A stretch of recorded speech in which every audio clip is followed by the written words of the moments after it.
उसका समाधान निकले। जो सवाल इन युवाओं के मन में है उस सवाल का जवाब कहीं से निकल कर आए। और आज उन सवालों का जवाब देने के लिए कोई और नहीं, ये जो पूरा खाका तैयार हुआ है, जिस टीम ने इस खाके को तैयार किया, उस टीम के बहुत महत्वपूर्ण हिस्से से आज एबीपी न्यूज की बातचीत होने जा रही है। सर हमारे साथ मौजूद है। सेना में भर्ती की अग्निपथ योजना को लेकर जो विरोध हो रहा है, जगह जगह हिंसा हो रही है, उस योजना को लेकर हर सवाल का जवाब देने के लिए हमारे साथ इस वक्त अग्निपथ योजना को बनाने वाले additional secretary lieutenant general Anil Puri जुड़ चुके हैं। और आपको मैं ये बता दूं कि जब हेलीकॉप्टर हादसे में जनरल विपिन रावत शहीद हो गए थे, तब डिपार्टमेंट ऑफ मिलिट्री अफेयर्स का जो कार्यभार है वो जनरल अनिल पुरी के कंधों पर आ गया था, पूरा जिम्मा। और इन्हीं के नेतृत्व में अग्निवीर योजना का पूरा खाका तैयार किया गया है। Thank you so much general Puri, हमारे साथ एबीपी न्यूज के दर्शकों के साथ जुड़ने के लिए। कुछ बहुत ही बेसिक और महत्वपूर्ण सवाल है जिनके जवाब जब आपसे जानेंगे युवा, तो हमें उम्मीद है कि जिस रास्ते पर वो जा रहे हैं उससे रुक जाएंगे। और इसीलिए पहला महत्वपूर्ण सवाल, ये योजना अगर लाई गई तो क्या सोच कर लाई गई सर? पहली चीज जय हिंद। जय हिंद सर। देखिए, फौज के अंदर ये योजना की जरूरत आज से नहीं है।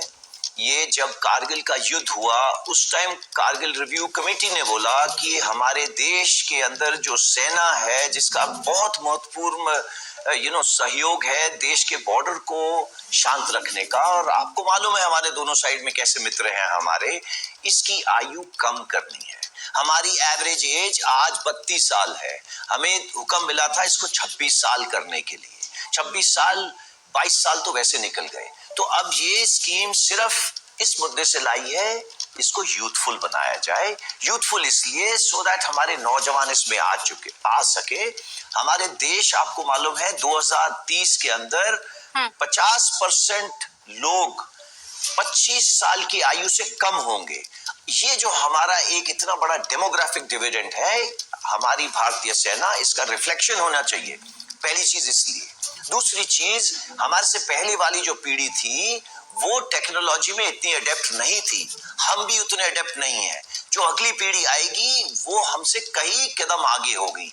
ये जो उनकी अडेप्टिंग की कैपेबिलिटी है, इसको हमें अपने काम में लेना है। ये देश की रक्षा का काम है, ये कोई नॉर्मल काम नहीं है। सो इस मुद्दे से बनाई गई थी, और ये किसी एक आदमी ने या एक औरत ने नहीं बनाई, whole of the government approach है। इसके ऊपर ये एक दिन में काम नहीं हुआ, पिछले 2 साल से काम चल रहा है। एंड जिन का आपने नाम लिया वो सब इसके साथ जुड़े हुए थे, चाहे वो भूतपूर्व हमारे चीफ थे तीनों, जो प्रेजेंट चीफ है, चाहे वो गवर्नमेंट है, चाहे वो सीडीएस थे, सब जुड़े हुए थे। उन सब ने इसको ठोक पीट के काम करा है।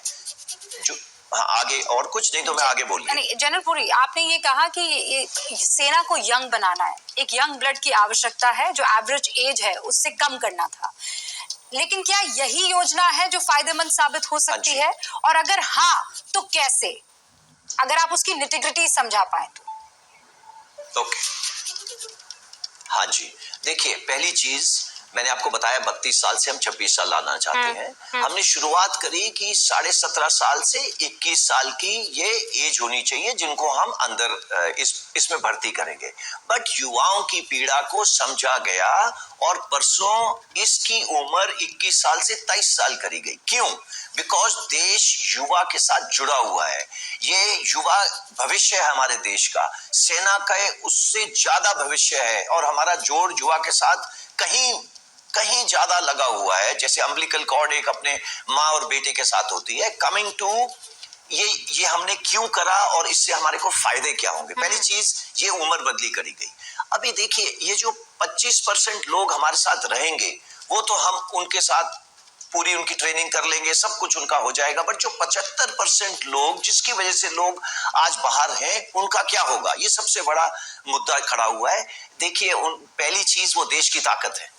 ये लोग हमारे साथ स्किल्स लेके जा रहे हैं। इनको क्या क्या मिल रहा है?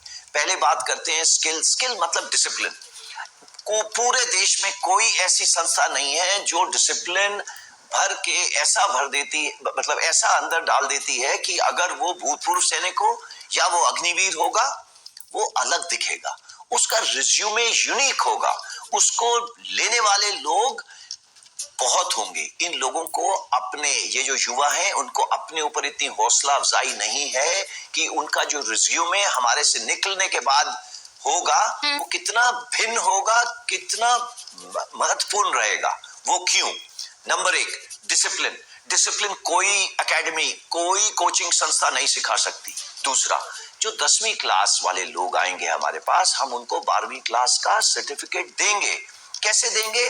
ये मिनिस्ट्री ऑफ हायर एजुकेशन तय कर रही है, मिनिस्ट्री ऑफ प्राइमरी एजुकेशन तय कर रही है, उसका प्रावधान बना दिया गया है। ये आखिर युवा है कौन? इनकी उम्र 17.5 साल एक एंड पे और दूसरे साल पे 21/23 साल। आज देश के अंदर जो लोग 25 साल के हैं, उनके पास कितनों के पास नौकरी है? बहुत कम है। हमने ये पूरा एनालिसिस एजेंसी के थ्रू करवाया, जिन्होंने बोला एवरेज एज जो नौकरी वाली है 27-28 साल है। अब ये युवा आ रहे कहां से है? हमारे को 70% रूरल जो है यूथ से, रूरल एरिया से आ रहे हैं, गांवों से आ रहे हैं। इनके पास क्या है वहां पे? इनके पास एक खेती बाड़ी करने का खेत है, इनके पास या कोई छोटा मोटा व्यवसाय है, नहीं तो वो दौड़ लगा रहे हैं सिटीज की तरफ उनके आकर्षण की वजह से। हम उसको वहां से ले रहे हैं बिकॉज उसने कठिन जीवन काटा है और वही हमें जरूरत है, बिकॉज हम उसको और ट्रेनिंग देंगे इसके बाद। जब ये हमारे पास ट्रेनिंग कर लेगा, इसके पास तकरीबन 12 लाख रुपए अलग होंगे। अब 12 लाख रुपए लेके जाएगा, चाहे वो नया ट्रैक्टर ले, चाहे वो नई कोई योजना बनाए अपनी खेती बाड़ी को इम्प्रूव करने की, चाहे वो अपनी बहन की ध्यान रखे, चाहे वो अपने माँ बाप का ध्यान रखे, चाहे वो अपने ऊपर ये पैसे लगाए हायर एजुकेशन के लिए, उसके पास ये सब कुछ है। इसके अलावा 12 लाख के साथ अगर वो एंटरप्रेन्योर बनना चाहे तो 2 योजना लगाएंगे। एक बैंक लोन की, उसके काम चल रहा है और 5-6 दिन में ये आ जाएगी। बैंक लोन कैसे मिलेगा इनको, उनको कितना मिलेगा, एंड उसकी जो क्रेडिट रेटिंग होगी उसके हिसाब से उसका लोन इंक्रीज करा जाएगा। तो उसे ट्रेनिंग दी जाएगी आफ्टर वो हमारे साथ 4 साल खत्म कर लेगा कि वो एंटरप्रेन्योर बन सकता है। तो ये हो गई शिक्षा और पैसे की बात। नाउ कमिंग टू हमारे पास और जॉब्स क्या है। आज देखिए, सुबह 2 दिन पहले ये बोला गया था कि सीएपीएफ के अंदर इनको प्रेफरेंस दी जाएगी जो अग्निवीर बाहर निकलेंगे। क्यों? देखिए, हमारे साथ उन्होंने 6 महीने तो ट्रेनिंग करी, उसके बाद 4 साल हमारे साथ काम करा। तो सीएपीएफ जानती हैं ये 25 से 27 साल का युवक उनके लिए महत्वपूर्ण रहेगा। वो एक इथोस लेके आ रहा है मिलिट्री डिसिप्लिन का, एंड वो उनको तुरंत अपने पास रख रहे हैं। ये 2 दिन पहले की बात थी। आज क्या हुआ? उसके लिए 10% आरक्षण करा गया है। ये आरक्षण सिर्फ अग्निवीर के लिए, ये आरक्षण भूतपूर्व सैनिक के लिए या उसके लिए नहीं है। ये एक्सक्लूसिव क्लास है सिर्फ अग्निवीर के लिए। एंड मैं आपको बताना चाहूंगा, हर एक साल 25 से 30 हजार भर्ती होते हैं लोग सीएपीएफ में, अलग अलग किस्म के, बीएसएफ, सीआरपीएफ, एटसेट्रा एटसेट्रा। तो उसके लिए आरक्षण करा है। अब उसके साथ साथ देखिए, 3 घंटे पहले ये भी खबर आई है कि उसके अंदर भी एज रिलैक्सेशन दे दी है, सो दैट ये अग्निवीर जो हमारे पास 21 साल की बजाय 23 साल में आ रहे हैं, 4 साल की नौकरी करेंगे तो ये 27 साल के हो जाएंगे, उनको भी रिलैक्स कर दिया गया है। अभी देखिए, ये आज सुबह हुआ है। आई एम श्योर अगले चंद दिनों के अंदर बाकी state governments, because ministry of home affairs एक फाउंटेन हेड है, एक फाउंडेशन है इन सब चीजों का, वो इसका प्रावधान करेंगे। ये हो गई अगर उन्हें दिलचस्पी है गवर्नमेंट जॉब करने की। Now coming to the private industry. See, private industry को क्या चाहिए? उसको एक पहली चीज, उसकी सबसे बड़ी चीज है कि भाई वो डिसिप्लिन होना चाहिए। वो हम उसको बना के दे रहे हैं। इतना डिसिप्लिन उसको कोई नहीं दे सकता। नेक्स्ट उसको चाहिए स्किल, और उसको चाहिए एक सर्टिफिकेट। हाँ जी, आपने जो ये बातें, आपने जो ये चाहिए सो दैट उसके पास, आप ये कह रहे हैं कि 12वीं का उनको एक सर्टिफिकेट मिलेगा। हाँ जी, हाँ जी, आप ये कह रहे हैं कि उनको डिसिप्लिन मिलेगा, लेकिन बहुत से डिप्लोमा भी मिलेगा। लेकिन बहुत से ऐसे पूर्व सैनिक हैं जो 2-3 सवाल, और मैं क्विकली उन सवालों को आपके सामने रखना चाहूंगी सर, मैं ये वक्त जाया नहीं करना चाहती हूँ, बड़ा इंपॉर्टेंट है। पहला सवाल ये है कि जब आप इनको ट्रेन कर लेंगे, इनके पास पैसा भले ही आ गया लेकिन नौकरी नहीं हुई, आप कह रहे हैं एंटरप्रेन्योर बन जाए, बहन का ख्याल रख सकते हैं, खेती बाड़ी में दिमाग लगा सकते हैं, मान लीजिए इन सब में उनका दिल ना लगे और अगर वो दूसरी दिशा में चला जाए, वायलेंस की तरफ, क्योंकि अब उसे बंदूक चलाना भी आता है और अभी भी आप हालात ऐसे देख रहे हैं, ये डर पूर्व सैनिकों को भी सता रहा है, इसके लिए आपके पास क्या जवाब है? बेरोजगार, वो भी ट्रेंड। देखिए, ये ना, नहीं एक मिनट, आपका मतलब कहने का है कि आज पता है कितने सैनिक हैं भूतपूर्व? 32 lakh people are available to do exactly जो आप बोल रहे हैं। कोई कर रहा है? उसने देश सेवा करी है, चाहे वो कुछ भी चले जाए। जब रात को हम उसको हिलाते हैं ना, तो जय हिंद पहले बोलता है, बाद में पूछता है भाई कौन है। तो ये चीज आप नहीं समझेंगे। 32 लाख लोग आज अवेलेबल हैं पूरे देश के अंदर हथियार उठाने के लिए। तो आप कैसे बोल सकते हैं ये बालक जो 25 साल का होगा या 27 साल का हथियार उठाएगा? नहीं, आई डोंट थिंक सो। इसका मतलब आप ये सोच रहे हैं जो ये 32 लाख लोग हैं ये सब हथियार लेके घूम रहे हैं। 32 लाख लोग हैं एज ऑन टुडे। हर एक साल 1 लाख जवान ट्रेंड बाहर जा रहा है। अब आप बोलेंगे उनकी उम्र है 35 साल। 35 साल उम्र है और उनमें से कितनों ने हथियार उठाया? 0। So how can we think कि ये 25 साल और 27 साल वाला जिसके आगे पूरी जिंदगी पड़ी है, उसके आगे रोटी कपड़ा मकान लेने की गुंजाइश है, वो हथियार की तरफ जाएगा? नहीं। आई थिंक ये ना किसी ने बिकॉज उसने कहीं पुरानी किताबों में पढ़ा होगा। और रोज देखिए हमारे यहाँ जो न्यूज चैनल है वो रोज अमेरिका की तस्वीरें दिखाते हैं जहां पे किलिंग हुई है, और हम वो फोटो लेके रात को सोते हैं और सुबह सोचते हैं वो भारत में आ गए। ऐसे नहीं हो रहा है हमारे भारत में, पिछले इतने सालों से तो नहीं हुआ, अब ना जाने क्यों होने लग जाएगा। तो ये एक ना it's a figment of imagination, ये नहीं होगा। आप ये पूरे कॉन्फिडेंस के साथ कह रहे हैं कि जब आप सैनिकों को ट्रेन करेंगे तो वो इस दिशा में नहीं जाएगा जैसा लोग आशंका जाहिर कर रहे हैं, और मैं आपकी बातों पर इस वक्त यकीन करना चाहती हूं सर, और इसीलिए no more question on this.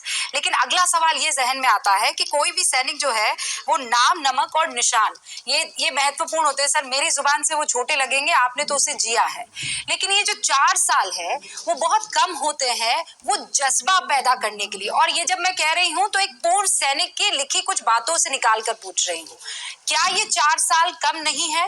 क्योंकि इसमें भी कुछ और वक्त होगा जो सिर्फ ट्रेनिंग का होगा। इतने में ट्रेन हो जाएगा, वो जज्बा वो डेडिकेशन आ जाएगा।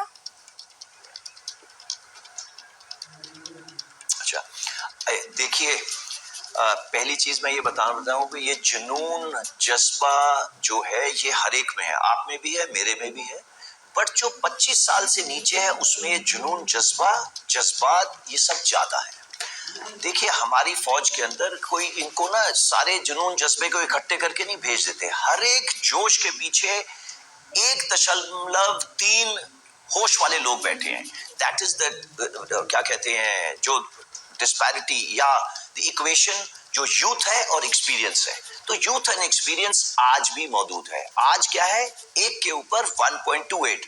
जब मैं एक लीडर हूं और मेरे साथ कुछ बच्चे मतलब जो ये अग्निवीर मेरे साथ होंगे, वो किसको फॉलो करेंगे? लीडर को या अपने आप को? फौज कभी किसी को ऐसे अकेला नहीं छोड़ देती कि अच्छा जा तू कुछ कर ले। तो हमारी रिस्पॉन्सिबिलिटी ये है इस जज्बे को, इस जुनून को चैनलाइज करना देश की रक्षा के लिए।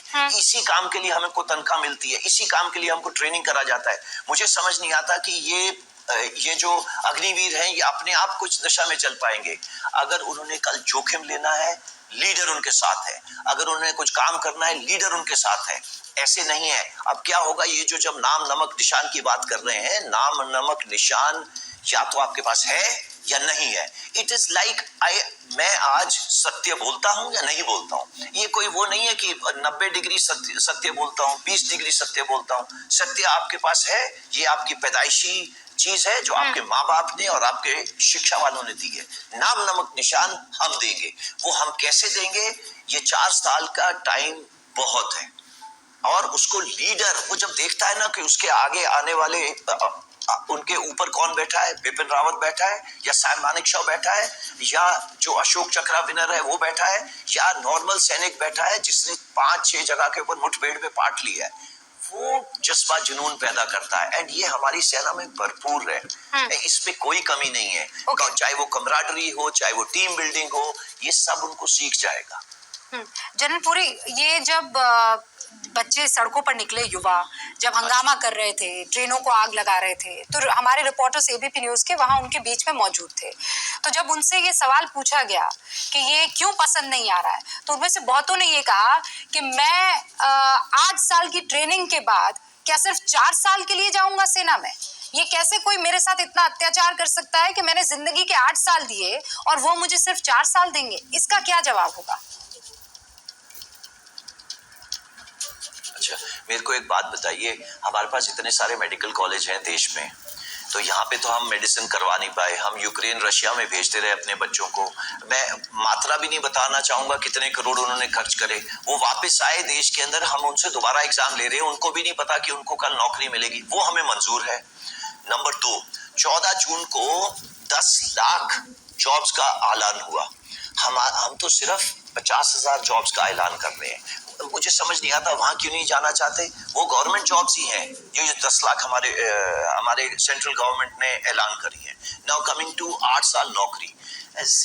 ऐसा है, भर्ती होने के लिए ना, अगर उसे 8 साल की ट्रेनिंग की जरूरत पड़ रही है, सो कुछ तो नुक्स है उसके अंदर। नंबर 1। नंबर 2, हमारे पास हमने किसी बच्चे को ये नहीं बोला कि तू हमारे पास आएगा और तेरी ट्रेनिंग कितने साल करी है वो होगा, पूरा मेरिट के ऊपर है। आज भी फौज के अंदर हर एक वैकेंसी, अगर आप बोले कि अग्निपथ स्कीम नहीं चल रही, हर एक वैकेंसी के ऊपर 20 से 25 बच्चे आते हैं। उन्हीं सब कोचिंग एकेडमी से या उनसे निकल के आ रहे हैं। तो 24 बच्चे तो आज भी निराश जा रहे हैं। एक ही आ रहा है हमारे पास उनमें से। जब हम रैली लेते हैं ना, तो आप मुझे पता नहीं गए होंगे रैली में, नहीं ऐसा होता है जैसे कोई इलेक्शन का वो बिल्कुल कह रहा चक्का, हाँ। मतलब पूरा जमघट इकट्ठा हुआ हो, ऐसे होता है ना। तो उसमें से एक बालक को लेते हैं, 24 तो जा ही रहे हैं। और मुझे समझ नहीं आता, हम तो 4 बालक में से बोल रहे हैं, एक ले रहे हैं और बाकी तीनों को इतना होनहार बना रहे हैं, उनका रिज्यूमे इतना यूनिक करेंगे कि वो आगे आने वाले टाइम पे, चाहे वो टाटा हो, चाहे वो अंबानी हो, चाहे वो CAPF हो, उनको मेरे हिसाब से तो पूरी बाजू खोल के इनवाइट करेगा। जनरल, मुझे एक बात चीज और बोलना चाहूंगा सर, पहले आप बोलिए। एक चीज बोलिए, आप बोलिए। अच्छा, देखिए ऐसा है कि हमारा सबसे बड़ा मुद्दा है डिसिप्लिन। यू सी, आप भी अभी विरोध और विनाश की बात कर रहे थे चंद मिनट पहले। विरोध खुशी से करिए, विनाश नो वे। हमारे पास रत्ती भर 1% भी उसके लिए स्पेस नहीं है। सो मैं उनसे फिर भी अभी प्रार्थना करना चाहूंगा, गुंजाइश, हमारे साथ जुड़ना है। फॉरगेट अबाउट विनाश, हमारे साथ जुड़ना है। फॉर हेवन सेक जाके अपनी फिजिकल ट्रेनिंग शुरू करिए, अपने सर्टिफिकेट डिजी लॉकर में या जहां पे भी रखे निकालना शुरू करिए। बिकॉज और 2 दिन के अंदर तो ये काउंटर खुलने वाले हैं, उनको इनरोलमेंट करने की जरूरत है। सो एंड फिजिकल ऐसे करके नहीं हो जाता। 2 साल हम सब ने देखा है, हम कोविड के थ्रू गए हैं, हमारी फिजिकल हालत, हमारी मेडिकल हालत सबकी ऊपर नीचे हुई है, क्योंकि हमने बहुत समय घरों में निकाला है। मैं उनसे फिर से अपील करूंगा कि प्लीज बाहर जाओ, अपना खेतों के अंदर दौड़ो, रेलवे ट्रैक के साथ में दौड़ो। हम सब दौड़ के तब यहाँ तक पहुंचे हैं। टेबलों पे बैठ के नहीं पहुंचे, और कम से कम पत्थर बैठ के तो बिल्कुल नहीं पहुंच सकते। आजकल के जमाने में जब AI आर्टिफिशियल इंटेलिजेंस आ गई है, मेरा एक आधार कार्ड है, आपकी फोटो आधार कार्ड के साथ 2 मिनट में जुड़ेगी, 3 मिनट पर नहीं लगेंगे। एंड ये पूरी प्रथा जो है पुलिस वेरिफिकेशन पे चलती है। There is no other way, because discipline की बुनियाद के ऊपर ही पूरी फौज खड़ी है। तो हम इस बुनियाद की नींव पे चोट मार रहे हैं बाय डूइंग विनाश। आई एम सॉरी, विनाश नॉट एक्सेप्टेबल। तो आप इन तमाम लोगों को क्या कहना चाहते हैं, खासकर जो बोगियों में आग लगा रहे हैं, जो जगह जगह आगजनी कर रहे हैं? क्योंकि कहा जा रहा है कि ये वही लोग हैं जो कसम तो खा रहे हैं देश की रक्षा की, लेकिन सबसे ज्यादा चोट जो है वो देश की संपत्ति को पहुंचा रहे हैं। देखिए, पहली चीज, हम बिल्कुल क्लियर हैं, ये बोगी को आग लगाएं, एक पत्थर को देखें, एक औरत की तरफ नजर उठा के देखें, हम नहीं लेंगे, सवाल ही नहीं उठता लेंगे। नंबर 1। नंबर 2, मैं ये सारे लोग भर्ती होने वाले हैं ये कभी नहीं मानूंगा। ओके, इसमें 3 किस्म के लोग हैं। एक वो लोग जो उकसा रहे हैं, क्योंकि 2 साल से भर्ती की प्रथा बिकॉज ऑफ कोविड बंद रही है, उनको उकसा रहे हैं और ये मतलब उनकी बातों में आ रहे हैं। नंबर 2 वो लोग हैं, आप बताइए, कोचिंग एकेडमीज हमारे देश में कितनी हैं? सी दिल्ली को छोड़ दो, यहाँ पे सिर्फ आईएएस की कोचिंग एकेडमी पूरे देश में भरी हुई है कोचिंग एकेडमी। अब उन लोगों ने इन बच्चों से पैसे वैसे लेके बैठी हुई हैं और उनको आश्वासन दे रहे हैं 1 साल 2 साल 3 साल जितनी देर का भी उन्होंने आश्वासन दिया है, आश्वासन दे रहे हैं जिनकी नींव के ऊपर चोट लगी है बिकॉज ऑफ जो भी नया सिस्टम बना है, वो लोग इनको उकसा रहे हैं। मेरा उनसे भी गुजारिश है कि आगे आने वाले टाइम में, आज तो हम 40-50 हजार ले रहे हैं, 5वें साल से ये भर्ती 1 लाख पे जाने वाली है। कोचिंग एकेडमीज को आने वाले टाइम में बहुत ज्यादा अग्निवीर मिलेंगे जो उनके पास आएंगे। एंड देखो हमें क्या जरूरत है, हमें बेस्ट की जरूरत है। बेस्ट मुझे नहीं जरूरत है, देश को जरूरत है। देश को जरूरत इसलिए बिकॉज उसने जाके देश की रक्षा करनी है। So we want the best. And best कैसे आएगा? सिलेक्ट करने से। एंड ये कोई पहली बार एक्सपेरिमेंट नहीं हो रहा देश के अंदर। आप अमेरिका का पढ़ लीजिए, चीन का पढ़ लीजिए, रशिया का पढ़ लीजिए, इजराइल का पढ़ लीजिए, सब देशों में ये है मल्टीपल एंट्री सिस्टम। हम तो सिर्फ 2 एंट्री की बात कर रहे हैं, वो लोग मल्टीपल एंट्री लेते हैं, 1 साल के लिए, 2 साल के लिए, कोई 3 साल के लिए। हम तो सिर्फ सिंपल 2 ही एंट्री बोल रहे हैं। Okay. जनसूरी, जो हमारे साथ 25% रहेंगे और जो 75। हाँ जी जनसूरी, तो क्या अब नौकरी नहीं है सेना में? अगर सामने वाला आना चाहता है तो वो नौकरी के लिहाज से ना आए, वो देश की रक्षा के लिहाज से आए। अब ये एक नौकरी भर नहीं है जैसा देश के युवा इससे पहले सोचा करते थे। देखिए ये जज्बा है, ये नौकरी नहीं है। सी अगर आप में जज्बा नहीं है तो आप जान नहीं दे सकते।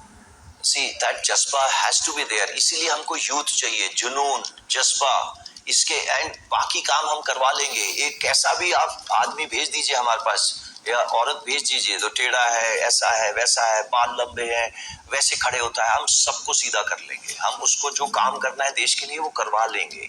मैं ये नहीं बोल रहा कि ये नौकरी नहीं है, नौकरी जरूर है, बट उससे ऊपर जज्बा है। जज्बा जरूरी है हमारे काम के लिए। इसी इतना आसान नहीं है अपनी जान देना या अपने कोई गोली खा लेना और फिर बोलना अच्छा ठीक है मैं चंद दिनों में ठीक हो जाऊंगा। इसके लिए थोड़ी सी माइंड की डेवलपमेंट चाहिए। तो आप प्लीज मेरे मुंह में ये वर्ड मत डालिए कि नौकरी नहीं करेंगे, नौकरी खुशी से करेंगे। हाँ, लेकिन जज्बे के साथ करे सर। मैं एक और सवाल पूछना चाहती हूँ और वो सवाल ये है कि ये जो टीओडी योजना है ये सिर्फ सैनिकों के लिए क्यों लागू है, ये अफसरों के लिए क्यों लागू नहीं है? ये सवाल पूछा गया है कि अगर 4 साल में सैनिक या जवान तैयार हो सकते हैं तो अफसर नहीं तैयार हो सकते। सो देखिए, पहली चीज मैं आपसे गुजारिश करूंगा, आपसे ही नहीं, जितने भी टीवी चैनल हैं इसको टीओडी मत बोलिए। सी टीओडी ये है ही नहीं, ये अग्निपथ है, इंडियन प्रॉब्लम इंडियन सोल्यूशन। जो टीओडी का नाम हमने बिकॉज हम सारा दिन देखते रहते हैं कि अमेरिका में क्या हो रहा है। देखिए जो अमेरिका में फोर्सेस बैठी रहती हैं और अगर वो इराक में जाती हैं या अफगानिस्तान में जाती हैं तब उसको टूर ऑफ ड्यूटी माना जाता है। Okay. यहाँ पे हम ना टूर कर रहे हैं ना कुछ कर रहे हैं, हम अपने देश की रक्षा कर रहे हैं। So this name tour of duty आपके रैम में से डिलीट कर देना चाहिए। Okay number 1। Number 2, coming to ये जो युवा होंगे ये मतलब हमारे साथ कैसे आगे काम करेंगे। सी ऑफिसर्स के लिए ये जिस दिन से हमारी इंडिपेंडेंस हुई है, सी आपने सुना होगा इमरजेंसी कमीशन 2 साल के लिए आए थे। ओके चले गए। कौन है ये? सी सब लोग वो हैं जो यहाँ पे इस देश के डिफेंस सेक्रेटरी बने, गवर्नर बने छत्तीसगढ़ के, उन्हें सेना मेडल गैलेंट्री मिला, वो हमारे साथ 2 साल के लिए आए थे फिर चले गए। आज जो आईएएस का रिजल्ट आया है उसमें 7वां बच्चा जो है एयरफोर्स का है, जवान था। ओके तो ऑफिसरों के लिए तो ये टूर ऑफ ड्यूटी नहीं बोला गया, उसको शॉर्ट सर्विस कमीशन बोला गया। शॉर्ट सर्विस आए फिर चले गए, वो भी ऐसे ही आए थे, उनकी ट्रेनिंग अवधि भी इतनी थी 9 महीने। ओके और वो थी कई साल पहले। आज जो युवक आ रहा है उसको भी उतनी ट्रेनिंग की जरूरत नहीं है बिकॉज वो टेक्नोलॉजिकली हम लोगों से कहीं आगे है। हमारे जो पूर्वज खुराक लेते थे हम उनसे अच्छा खा रहे हैं आज, आगे आने वाले लोग उससे अच्छा खाएंगे। जब अच्छा खाएंगे तो परवरिश ज्यादा अच्छी होगी, परवरिश ज्यादा अच्छी होगी तो ऑब्वियसली उसको ट्रेनिंग के लिए कम टाइम चाहिए। उसकी जो टेक्नोलॉजिकली अडेप्ट करने की जो क्षमता है वो भी ज्यादा है। तो ऑफिसर्स के लिए हमेशा चल रही थी, आ रहे थे और जा रहे थे। सिर्फ तादाद कम थी तो किसी ने शोर नहीं मचाया एंड इसलिए ये चल रही थी। अभी भी आई एम वेरी क्लियर, ये शोर जो अग्निवीर वाले हमारे प्रोस्पेक्टिव कैंडिडेट्स हैं वो नहीं मचा रहे। ये आप जैसे या मेरे जैसे लोग जो पीछे खड़े हैं वो इन बेचारे अल्लड़ बच्चों को धक्का आगे दे रहे हैं और ये आप और मेरी बातों में आ गए हैं। सर, आपने कहा कि 10% आरक्षण का ऐलान हो गया है, क्या ये पहले नहीं हो सकता था? इसके बारे में पहले क्यों नहीं सोचा गया? और दूसरा इसी सवाल का दूसरा हिस्सा है, क्या ये लिखित में दिया जा सकता है? जैसे 4 साल बाद बाकी जो केंद्रीय सुरक्षा बल है उनमें इनको नौकरी मिल जाएगी, लिखित में दे तो आज ये मामला खत्म हो जाए। कई ऐसे लोग हैं जो ये कह रहे हैं। अच्छा, पहली चीज तो आप भी मेरे को लिखित में ये दीजिए कि मैं आपको लिखित में 10% दूं और ये सब लोग गायब हो जाएंगे। ओके, ये आप मुझे पता है, अभी आप स्माइल करेंगे और ये आप मेरे को जवाब नहीं देंगे, कोई बात नहीं। But let's come to this 10% आरक्षण। देखिए, कोई मैंने नहीं दिया है ये आरक्षण, ये गवर्नमेंट ने दिया है and none other than the home minister. So ये हो गया एंड इसकी लिखाई पढ़ाई आ जाएगी एक दिन के अंदर। ये आरक्षण सिर्फ अग्निवीर के लिए है। ओके, 4 साल के बाद नहीं, आज से 4.5 साल के बाद जब ये लोग आएंगे, ये इनके लिए जगह मुकर्रर करी गई है। अब आप मुझे आश्वासन दीजिए कि ये कल सब गायब हो जाएंगे, बोलिए ना। नहीं, जनरल पुरी, आप ये कह रहे हैं कि 10% जो पहले था उसके बाद और 10% है, तो क्या ये कुल 20% आरक्षण हो जाएगा या नहीं? जो पहले से चल रही व्यवस्था है वही है? नहीं, एक मिनट, पहले तो अग्निवीर थे नहीं ना, अग्निपथ था। ठीक है, तो ये स्कीम लॉन्च करी गई 14 तारीख को। देखो, 14 तारीख को ये तय करा गया था कि 14 तारीख से 15 तारीख ऑनवर्ड्स इसकी एक प्लान बनाई गई थी, योजना बनाई गई थी कि पहले इंटेंशन दी जाएगी, फिर इसको एक्शन में कन्वर्ट करा जाएगा। इंटेंशन दे दी 15 तारीख को सुबह, ये इंटेंशन दे दी थी होम मिनिस्ट्री ने, गवर्नमेंट ऑफ इंडिया ने, कि हम प्रेफर करेंगे अग्निवीरों को जो अग्निपथ स्कीम से निकलेंगे हमारे साथ काम करने के लिए। ये बहुत लोगों ने आश्वासन दिया। हाउएवर, विद इन 2 दिन ये दिया गया एक्शन पॉइंट कि 10%। नाउ कमिंग टू 10%, वो 10% ये 10% are connected to Agniveer, Agnipath. इसको ना हमें ज्यादा बाल की ना खाल उठाड़ेंगे, ये मेरे हिसाब से तो question is not valid, because ये बना ही सिर्फ अग्निपथ के लिए 10%। सो नहीं सर, मैं इसलिए आपसे कह रही हूँ क्योंकि पूर्व सैनिकों को लेकर 10% पहले से था, तो फिर ये जब निकलेंगे तब ये भी पूर्व ही सैनिक के बैच के साथ निकलेंगे, और इसीलिए ये क्लैरिटी जरूरी थी, and that is the reason I put forward the question, ताकि ये क्लैरिटी आ जाए। आप ये कह रहे हैं कि ये जो है वो अग्निवीरों के लिए है। एब्सोल्युटली, बिल्कुल ठीक है सर। अब 4 साल के बाद नौकरी मिलेगी, इसकी क्या गारंटी है? नहीं, ये जो गारंटी है ये वो डिसिप्लिन से आएगी, ये गारंटी जो जज्बा आप उनमें पैदा करेंगे उससे आएगी। देखिए, उसके पास इतने राह होंगे। मैं पहली चीज मैं आपको दोबारा दोहरा रहा हूँ, 25 से 27 साल के बीच में आप जाके किसी से भी पूछ लेना, भाई आपके पास नौकरी थी क्या? हम उससे पहले कर रहे हैं, और मैं 10वीं क्लास के बच्चे को हम लोग ले रहे हैं, हम उसको 12वीं क्लास का सर्टिफिकेट दे रहे हैं। इसका मतलब उसके 2 साल तो जिंदगी के वैसे ही जाने थे करने के लिए। कैसे करेंगे, क्या होगा, ये नहीं कि हमें क्लासरूम खोलेंगे और इनसे लड़ाई करवाने के अलावा क्लासरूम करेंगे, ऐसा कुछ नहीं होगा। हम उससे पूरा काम लेंगे, उससे पूरी ट्रेनिंग लेंगे। ट्रेनिंग बहुत कठिन होगी, हमारे साथ जो काम कर रहा है वो डबल कठिन होगा। He should be prepared mentally. इसीलिए जुनून, जज्बा, ट्रेनिंग, इसी बुनियाद के ऊपर उसका डिसिप्लिन आएगा, वो हम कर लेंगे। एंड बाहर निकलने के बाद जो सब युवाओं में आशंका है कि मैंने 6-7 साल जो अपना परिश्रम करा, आप मुझे अभी परमानेंट जॉब का एक हाथ में सर्टिफिकेट दिए, वो उसके पास सर्टिफिकेट नहीं है। बट आप देश के हिसाब से सोचिए, 4 साल के बाद यही युवा जब दोबारा सिलेक्शन में आएगा, आपके पास वो होनहार बच्चे आएंगे जो पहले तो वॉलंटियर होंगे, दूसरा अपने देश के साथ अपनी जान की सिग्नेचर करने के लिए तैयार होंगे। ठीक है सर, अब आखिरी 2 सवाल। पहला ये कि जो 25% आप रिटेन करेंगे उसकी क्या स्कीम होगी, उसका मापदंड, मानक क्या होने वाला है? देखिए, सिलेक्शन करने के लिए आज ऑफिसर्स जो हमारे पास हैं शॉर्ट सर्विस कमीशन वाले, उनको भी इसी तरीके से सिलेक्ट करा जाता है। वो भी इन्हीं छोटी उम्र में आते हैं, तो ये हमें एक्सपीरियंस है सिलेक्शन कैसे करा जाए। बट इन अग्निवीरों के लिए जो 21 से 24 करेक्शन 23 साल के हैं और अब 25 साल के हो जाएंगे, इनकी सिलेक्शन के लिए एक वाइस चीफ बैठे हैं जो इसकी पूरी तहकीकात, ये सिस्टम ट्रांसपेरेंट होगा, ये ऑब्जेक्टिव होगा, ये सेंट्रल होगा। इसके अंदर कोई लिखाई पढ़ाई नहीं होगी कि आप मुझे अच्छे लग रहे हैं, आपने मेरे साथ नौकरी करी है, उसने मेरे साथ सियाचिन में था या ये मेरे साथ राजस्थान में था, ये सब नहीं होगा। ये बिल्कुल ऑब्जेक्टिव होगा। इसके ऊपर काम शुरू हो चुका है। अगले 2 महीने के अंदर ये प्रॉपरली आएगा कि भैया इस बेसिस के ऊपर आपकी सिलेक्शन होगी। एंड वो सिलेक्शन क्या बेसिस होगा? आप फायरिंग ठीक करोगे, आप दौड़ भाग ठीक करोगे, आपका चाल चलन ठीक होगा, यही सिलेक्शन सिस्टम हो गए और कई और चीजें। बट ये ऑब्जेक्टिव होगा। इसके अंदर ये नहीं होगा कि आपने मेरे को फोन करा या मैंने आपको फोन करा, वो सब नहीं चल सकता। बिकॉज ये सेंट्रल होगा। इनके ऊपर नाम भी नहीं पता चलेगा कि आप अग्निवीर, अगर अग्निवीर एक्स है तो आपका नाम आ रहा है, आपका वहां पे नंबर लिखा जाएगा 1।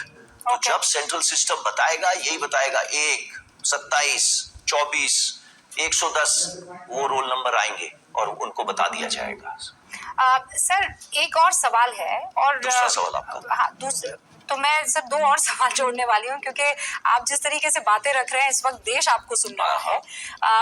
कहा ये जा रहा है कि, और ये सिर्फ कहा जा रहा है, मतलब ये कोई पुख्ता तौर पर प्रूव नहीं हो पाया, लेकिन रूस भी इसी तरीके से सेना में भर्ती वहां पे कर रहा था।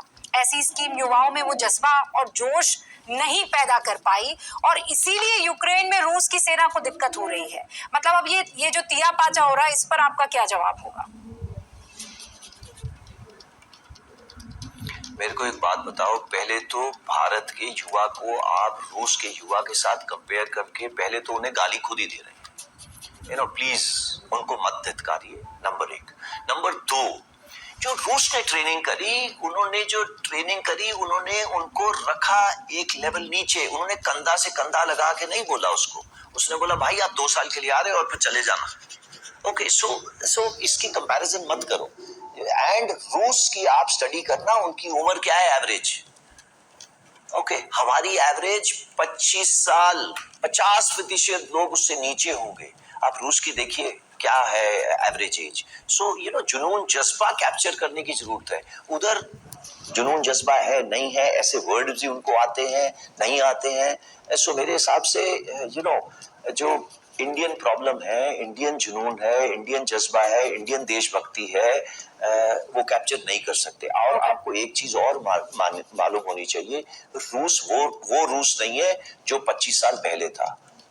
ओके, वो कई हिस्सों में बढ़ चुका है। तो उसकी जो जुनून जज्बा है वो भी कई हिस्सों में बढ़ चुका है। तो मेरे हिसाब से ये कंपैरिजन भारतीय नागरिक के साथ करना, उससे अच्छा उसको गाली वाली दे दो। अच्छा सर, पहली बात तो ये है कि मेरी इतनी हैसियत नहीं है कि मैं देश के जवानों को या देश की सेवा करने वाले उन तमाम युवाओं को गाली दूं।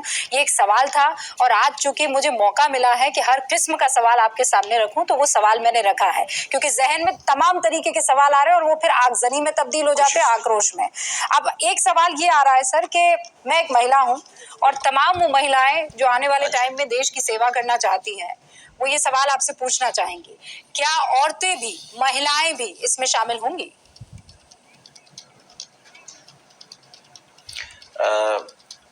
हमने अग्निपथ स्कीम के अंदर अग्निवीर औरतों को भी वेलकम करा है। देखिए, अब औरतों को अग्निवीर वेलकम करने के लिए फौज में तो शुरू हो जाएंगे, बाकी सर्विसेज भी करना चाहती हैं, बट ये प्रोग्रेसिवली होगा। ओके, ये ऐसे नहीं कर सकते कि आज इतने लेंगे, बिकॉज वो नंबर्स जरूर से करे जाएंगे, बट किस जगह के अंदर वो काम करेंगे डिपेंडिंग ऑन देयर कैपेबिलिटी, वो तय कर रहे हैं सर्विसेज, और ये सब हो जाएगा। उन्होंने एक जगह में नहीं रखा है, उनको कम से कम 27 जगह अलग अलग किस्में, फॉर एग्जाम्पल जैसे वो टेक्निकल हो सकती हैं, वो रेडियो डिपार्टमेंट में हो सकते हैं, वो रडार डिपार्टमेंट में हो सकते हैं। इस अलग अलग किस्म के प्रावधान कर रहे हैं, बट प्रोग्रेसिव मैनर में होगा depending on the requirement. Sir but ये लिया जाएगा। ओके, ऑलराइट, तो मैं उस पल का इंतजार करूंगी सर। ये ओटीए चेन्नई में आप लोगों ने एक यंग लीडर्स ट्रेनिंग विंग बनाया था सर, ताकि जेसीओ और एनसीओ यानी कि आम जवान की तरह भर्ती होने वाले भी ऑफिसर्स बन सके। तो क्या अग्निवीर इसके लिए भी एलिजिबल होंगे क्या? तो बिल्कुल होंगे। हमने उनको क्या करा था, देखिए वो पहले तो जवान थे हमारे साथ, फिर वो जेसीओ बने, फिर हमने उस ट्रेनिंग एकेडमी के भेजा। अभी अग्निवीर का क्या होगा? अग्निवीर पहले तो 4 साल के लिए अग्निवीर कहलाएगा, फिर वो मेरी तरह सिपाही कहलाएगा या लास्ट नायक, या उसके बाद वो उसी जगह जाएगा जैसे सब जगह लोग जाते हैं। कल को अग्निवीर अगर ऑफिसर बनना चाहेगा तो वो खुशी से बन सकता है, वो एग्जाम देगा, पास करेगा, ऑफिसर बनेगा। हमारे यहाँ भी प्रावधान है, जो जवान है वो अफसर बनते हैं, और वही चाहे ओटी के थ्रू जाएं या एसीसी के थ्रू जाएं, वो प्रावधान है हमारा, और वही चलता रहेगा। तो अग्निवीर को कुछ ऐसी चीज नहीं है जो उसे डिनाई करी जाएगी। वो हमारे साथ देश की रक्षा करने के लिए कंधा से कंधा लड़ा रहा है। So there is no question कि हम उसको कुछ चीज नहीं दें या ज्यादा दें, ऐसा कुछ नहीं। General Puri, it was pleasure talking to you sir. आपने बहुत सारे सवालों के जवाब दिए और मैं उम्मीद करती हूँ कि उन सारे सवालों के जवाब पाकर ये जो आक्रोशित युवा हैं, इनको समझ में आएगा कि आने वाला वक्त देश की रक्षा में ये लोग कैसे दे सकते हैं और कैसे अब उस आक्रोश को छोड़कर मेहनत में, काम में अपना मन और तन लगा सकते हैं। Thank you so much.